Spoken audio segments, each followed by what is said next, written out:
Loa mà có từ để ốc vậy là nó hết đeo lên đây liền vậy đó. Đó, hiện tại giờ này để ốc vô toàn rớt xuống không. Rồi lên dĩa.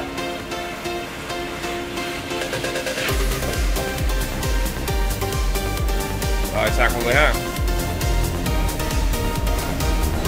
Đó, nếu ai xem kỹ sẽ thấy cái sợi dây điện phía bên dưới rung rinh. Rồi lấy loa ra. Hết ra, giờ nó hết nặng lắm á. Dở lên.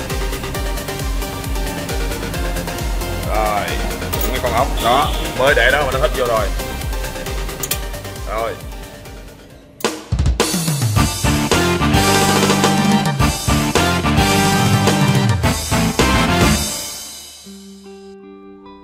Thân mến, kính chào tất cả mọi người đã quay trở lại với kênh Ngô Đức Tài Vlog tổng hợp. Thì trong cái video clip ngày hôm nay thì Tài sẽ gửi và chia sẻ đến cùng với mọi người một cái thì cũng nhân tiện. Cái này là cái vừa rồi Tài có đăng một cái video clip là nói về cái chiếc máy sạc từ á, thì lại có một khán giả hỏi về sao không để nguyên cả cái loa vào sạc từ có được hay không. Thì chắc có lẽ là khán giả đó mới đăng ký kênh sau này cho nên là không có xem qua cái video trước đây mà Tài đã đăng cách đây hơn 1 năm. Thì Tài đã có những cái video là đăng là đã up lên trên YouTube là sạc cả nguyên một cái loa chưa có từ. Thì sau khi lắp ráp thành phẩm rồi á, rồi mới sạc từ sau. Thì như vậy thì hôm nay Tài có sửa chữa một cái loa này thì cũng sẽ làm video clip quay lên cùng chia sẻ với tất cả những khán giả mình và cùng với những khán giả mới. Thì cái loa này là loa Bass 50 của RCF China. Thì không biết là do khách hàng vận chuyển như thế nào thì từ của nó đã bị bể gãy ra làm hai như thế này. Còn đây là những cái dấu mà bên Tài đã đục ra thì nó bị mẻ luôn. Đó. Thì keo của nó dính rất là tốt. Đó. Đây nè. Thì bây giờ là bên Tài sẽ phải thay từ. Và cái từ này thì nó rất là khó khăn để mà mua được cái từ này mọi người nha. Thì phải nhập trực tiếp từ bên Trung Quốc về mới có. Tại vì từ 220 mà nó dày lên đến 2,5 phân lần, chứ không phải mà từ 220 mà dày chỉ có 2 phân. Thì khách hàng cũng yêu cầu là nhân tiện thay từ như vậy thì làm luôn là lên côn 4 lớp 104 lớp luôn. Thì bên Tài đã tiện sẵn cái này rồi. Những khán giả nào mà đã chưa xem thì có thể xem lại những video cũ cách đây hơn 1 năm. Thì về những cái vấn đề tiện thì Tài đã từng chia sẻ rồi, cho nên trong video này Tài sẽ không quay ở cái video mà chỗ tiện loa nữa. Và để rút ngắn cho thời gian của video này thì bên Tài đã vệ sinh sạch sẽ từ cái đế B, đế A, vệ sinh sạch sẽ và đã tiện cho nó đủ lọt cái côn 104 lớp như thế này. Và cái điều mà hôm nay Tài muốn gửi đến mọi người đó là về vấn đề Tài sẽ thay vào đây một viên từ hay là gọi là cục từ. Thì đây là một cục từ đó, tương tự y như cái từ đã bị bể đó, từ 220 dày 2,5 phân. Và từ chưa có từ mọi người nha, một viên từ mới hay là gọi là từ hóa. Đây để thử cho mọi người xem nè ha, không hít. Và Tài đã để sẵn đây một viên từ đã được sạc rồi nè. Đó thì nó hít nè ha. Đó để một cái để cho cái cục từ nó đeo lên một cái vít nhỏ đi. Đây đó, đây là từ đã có từ ha. Và cục từ này là từ chưa có đây. Đó, không hít không gì hết ha.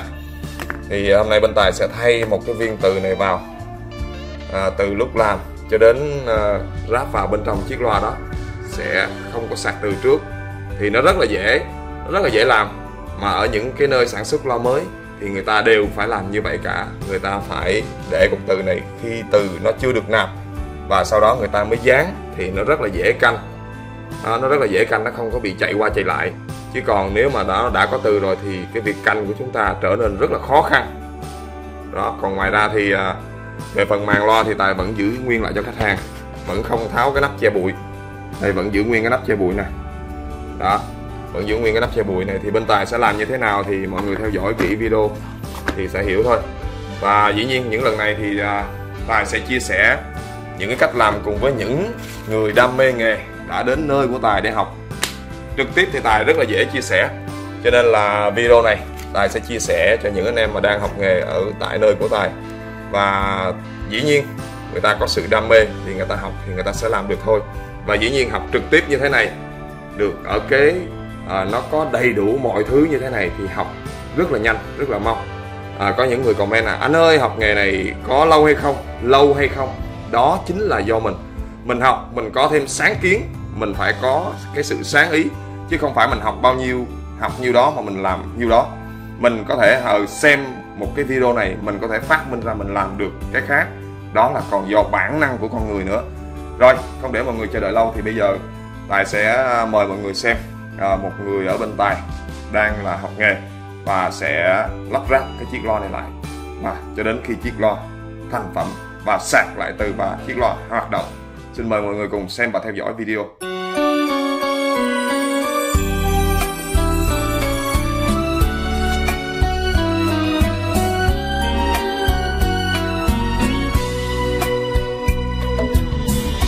Rồi, bây giờ là một thanh niên nghiêm túc ở bên Tài sẽ thực hiện cái việc là dán cái cục từ này vào. Và thanh niên nghiêm túc này cũng đang là một người tập tành học nghề thôi mọi người nha. Có xấu đừng có comment chửi là xấu quá, tại vì người ta chưa có làm lâu năm. Cái người lâu năm nó khác, còn cái người mới nó sẽ khác. Thì cũng như tất cả mọi người mà thôi, cũng là con người, cũng một cái đầu, hai cái tay, hai cái chân. Rồi, thực hiện. Việc trước tiên thì bây giờ sẽ dùng keo dán từ tương ớt để giờ trước tiên là bóp cái muối ớt xanh này ha. Đó, sau đó bóp đến tương ớt, rồi bắt đầu sẽ dán cục từ vào. Việc này thì nó rất là dễ, tại vì từ nó chưa có từ, nó chỉ mới là từ hóa mà thôi, thì mới giống như một cục than, nó không có phải bị hết, bị chạy qua chạy lại gì hết, cho nên là rất là dễ, tiện cho cái việc canh chỉnh. Rồi sau khi tương ớt đã được trộn với muối ớt xanh, bắt đầu dán cục từ vào. Nói chung này mọi người xem có thấy giống bóng đá không? Giống bình luận viên trong bóng đá không? Làm loa mà có người ngồi bình luận nữa nè. Đó, canh cho nó ok ở bên trong, để xoay qua xoay lại thêm mấy cái nữa cho keo nó được trộn đều. Và keo là nó chết rất là nhanh nha.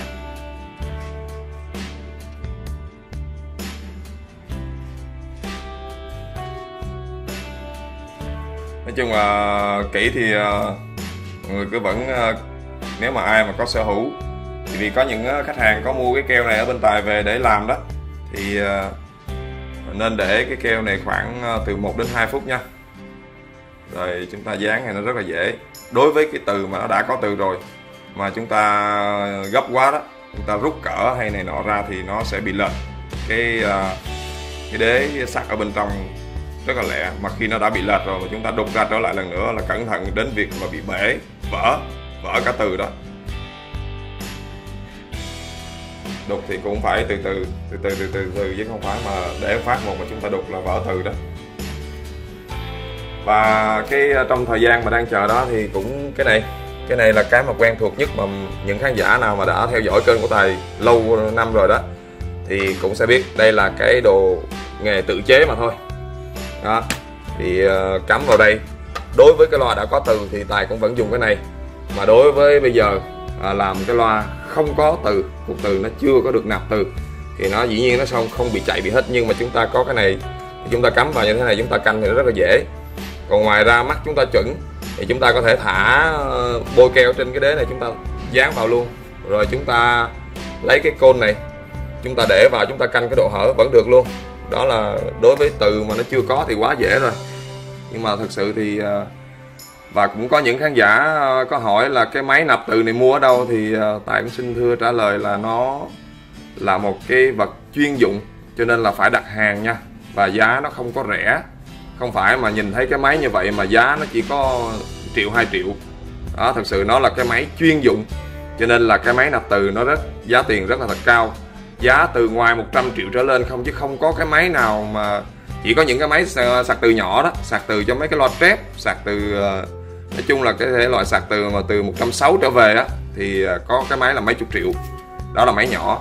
Chứ còn nói về để mà nguyên một cái máy lớn mà để sạc được cái từ to như thế này á, thì giá nó không có rẻ đâu mọi người nha. Rồi em lắc thử coi nó cứng như thế nào rồi. Cứng rồi. Rồi cứng rồi thì bây giờ bắt đầu bôi keo cái này.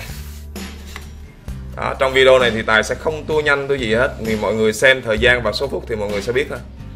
Đó, bây giờ thì anh bắt đầu là sẽ đưa phần keo xuống cái phần đế A ở bên dưới. Đó.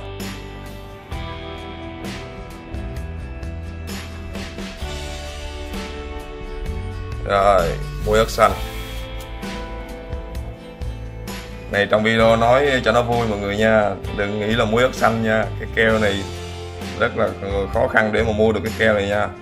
Hiện tại thì bên Tài vẫn đang cung cấp cho một số anh em thợ ở các nơi từ miền Nam, miền Tây, miền Bắc để sử dụng cái loại keo này để hơi keo, cái keo đỏ hơi ít rồi em.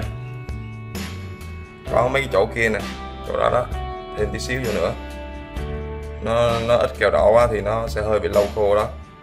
Sau khi đặt vô thì mình xoay một vòng nữa cho nó trộn đều keo.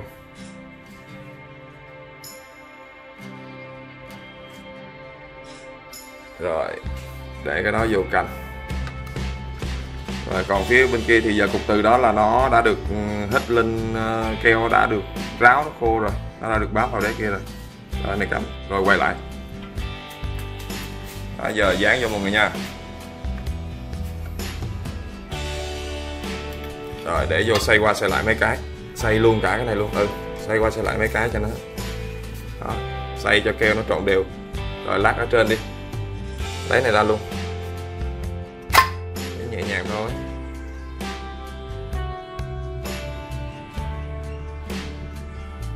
Rồi cắm vô lại cho nó có cái dấu, rồi sau đó rút nhẹ nhàng ra cho khán giả xem cho nó. Đó, rồi rút nhẹ nhàng ra. Rồi như vậy thì chúng ta đã được một cái khay. Nói chung là trực tiếp từ bên ngoài thì nhìn cái khay nó rất là liền lạc mọi người nha, chứ còn trong video thì đôi khi là mọi người sẽ khó phát hiện hơn. Nhưng mà đây vẫn quay cho mọi người thấy xung quanh nè. Đó, đối với một cục từ chưa có từ thì chúng ta làm nó rất là dễ, rất là khỏe đúng không?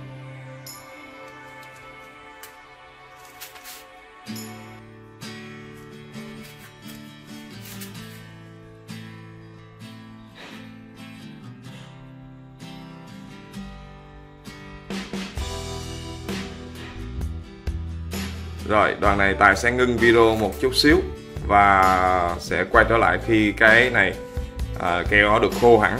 Nói chung là Tài cũng sẽ để cho nó khoảng 3 đến 4 phút nữa thì Tài tiếp tục bắt đầu sẽ quay video tiếp. Rồi Tài sẽ ráp lại với cái đoạn video này cho thời gian nó khô đó mọi người nha. Những video chia sẻ này thì thực sự là nó hơi khá dài đó, nhưng mà Tài cũng có nhận được những cái dòng comment đó là làm video dài này kia, thì nói chung thì việc chia sẻ thì Tài vẫn cứ chia sẻ và Tài sẽ làm nó đầy đủ chi tiết. Để làm cái gì? Để Tài tránh cái tình trạng là bị gọi điện hỏi nhiều. Vì Tài phải mắc làm, công việc của Tài phải có kiếm sống nữa, phải làm thì mới có sống được. Cho nên là Tài phải, trong video Tài đã chia sẻ rất là kỹ rồi, thì xin vui lòng xem video, đừng tua video mà hãy xem cho kỹ. Xem cho kỹ thì sẽ làm được.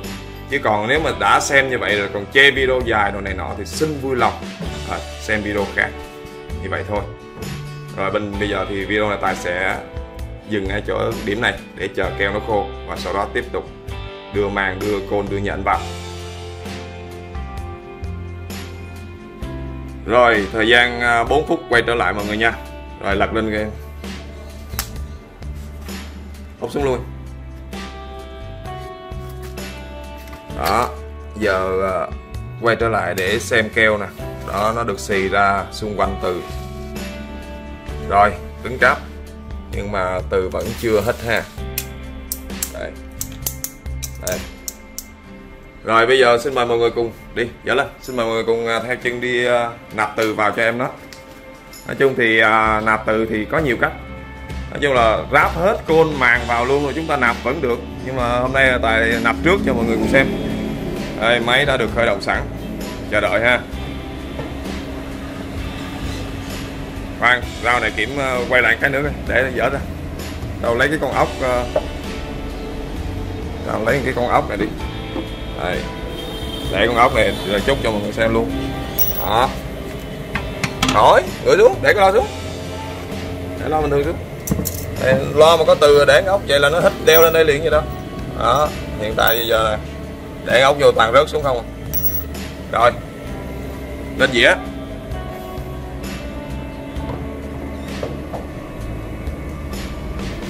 Rồi sạc mọi người ha. Đó, nếu ai xem kỹ sẽ thấy cái sợi dây điện phía bên dưới rung rinh. Rồi lấy loa ra. Hít ra, giờ nó hít nặng lắm á. Dở lên. Rồi, cũng cái con ốc đó, mới để đó mà nó hít vô rồi. Rồi. Đây. Đó. Rồi cái con dao nãy thử nè. Đó, giờ hết vô rồi. Rồi, ok, bắt đầu làm. Giờ bắt đầu vô côn vô rồi mọi người nha. Và bây giờ thì sau khi đã được nạp từ thì bây giờ bắt đầu sẽ chêm và canh côn lại, bắt đầu ráp màn nhện, ráp màn loa rồi trở lại mọi người nha.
Và hình ảnh bây giờ thì mọi người thấy là keo AB đã được đi một lớp mỏng ở bên phía chỗ côn và màn nhện mọi người nha. Và trong cái video này thì bắt đầu bây giờ là bên Tài sẽ ngưng đi làm việc khác trong thời gian khoảng chừng 30 phút để cho cái keo AB này nó khô ráo trở lại. Thì trong thời gian ngưng đó thì như thế nào thì chắc chắn mọi người sẽ hiểu thôi. Và bây giờ thì hình ảnh này là trở lại sau 30 phút thì keo nó đã được khô cứng như thế này mọi người nha. Thì keo nó đã được thấm qua bên phía cái nhện. Thì vì cái màng nhện cũ này của cái chiếc loa này nó tới 2 cái màng nhện, keo nó đã được thấm sang như thế này rồi. Thì bây giờ tiếp tục mời mọi người lại xem video tua nhanh nữa, xem thanh niên nghiêm túc của chúng ta sẽ làm gì trên chiếc loa này nha.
Và bây giờ thì cái hình ảnh thì loa nó mới vừa được tạm khô keo thôi mọi người nha. Thì trong video tôi nhanh thì mọi người cũng thấy trên đây có quét lên một lớp keo dưỡng viền loa. Thì nó cũng mới vừa được khô thôi. Thì lúc nó còn ướt thì nó sẽ đang còn cái màu trắng trắng như thế này. Nhưng mà sau khi nó khô lại rồi thì nó sẽ ra một cái màu đen bóng. Và nó sẽ dẻo dẻo ở đây. Thì nó sẽ dưỡng cho cái viền loa này lâu ngày nó ít có bị giãn ra. Thì bây giờ thì keo nó cũng mới vừa tạm khô thôi. Thì bây giờ bên Tài sẽ thử từng cái đoạn test một cho mọi người cùng nghe. Thì đảm bảo là mọi người sẽ nói là sau khi lắp từ vào như thế này là mặt nào cũng được hay như thế nào, hay là sau khi chúng ta sạc rồi là nó như thế nào. Thì nó rất là đơn giản thôi. Cái máy sạc từ đã thiết kế ra như vậy rồi thì chúng ta cứ đặt cái loa vào chúng ta sạc là nó sẽ đúng pha cộng trừ thôi. Và để kiểm chứng cho mọi người thấy được rõ ràng về cái đúng pha hay không thì bây giờ Tài sẽ cắm cái dây đây là dây cộng ha, màu đỏ nè. Đó, màu đỏ nè, màu xanh. Rồi bắt đầu cắm vào để thử bằng một cục pin 9V cho mọi người xem nha. Cắm vô đi.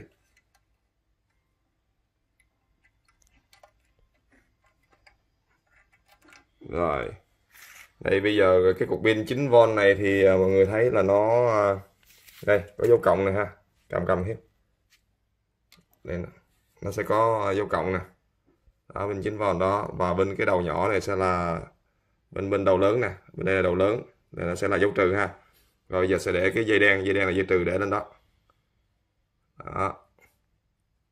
Rồi, sau đó sẽ chấm vào thì mọi người sẽ thấy cái màn loa nó nảy lên nha. Đây, để lấy nét đó. Rồi, chấm. Đó, mọi người sẽ thấy cái màn loa nó nảy lên nè. Rồi, như vậy là loa của chúng ta đã đúng pha ha, đúng pha cộng trừ. Rồi thì bây giờ Tài cũng sẽ test nhỏ nhỏ thôi.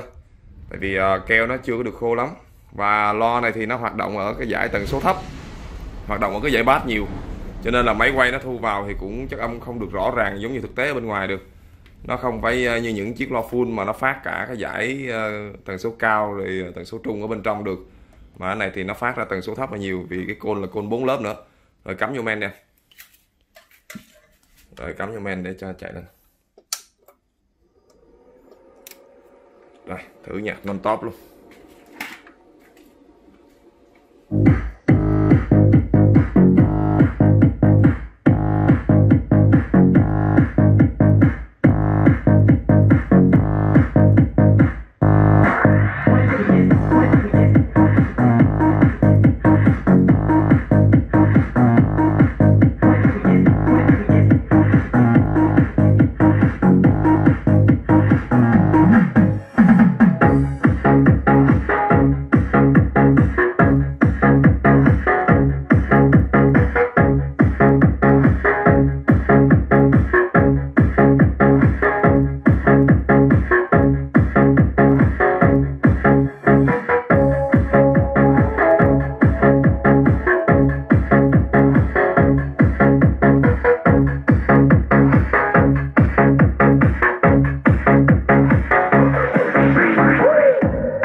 Rồi thì thông qua cái video này thì Tài cũng gửi đến mọi người để chúng ta nắm rõ ràng hơn về hiểu về cái phần cái sạc từ loa này gắn vào sườn sạc được hay không ha.